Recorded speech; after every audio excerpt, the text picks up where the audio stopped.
Shri Harikrishna Heights इथं अत्यंत वाजवी दरात 25 एमिरेट्स आणि प्रशस्त पार्किंगसह 2 आणि 3 BHK रेडी पोझिशन फ्लॅट्स उपलब्ध. बुकिंगसाठी संपर्क पार्श्वनाथ प्रोजेक्ट 9090 78 78 33.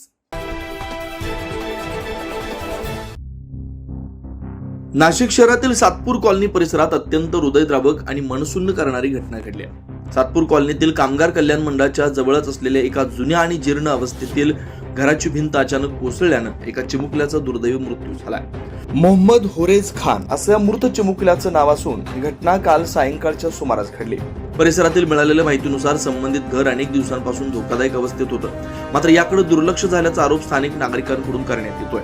काल सायंकाळी परिसरात खेळत असताना अचानक ही भिंत कोसळली आणि जवळच असलेल्या उजेर खान याला गंभीर दुखापत झाली.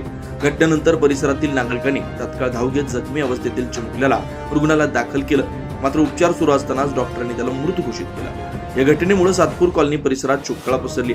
नागरिकांमध्ये भीतीचं वातावरण निर्माण झालंय. जीर्ण व धोकादायक इमारतींकडे प्रशासन दुर्लक्ष करतंय का असा सवाल स्थानिकांकडून उपस्थित केला जातोय.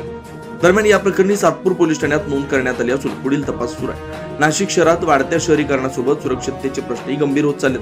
प्रशासन याकडे वेळीच लक्ष देणार का हा प्रश्न आता सर्वसामान्य नागरिकांकडून केला जातोय. 9 न्यूज महाराष्ट्रासाठी प्रतिनिधी शिवरांदळे, नाशिक.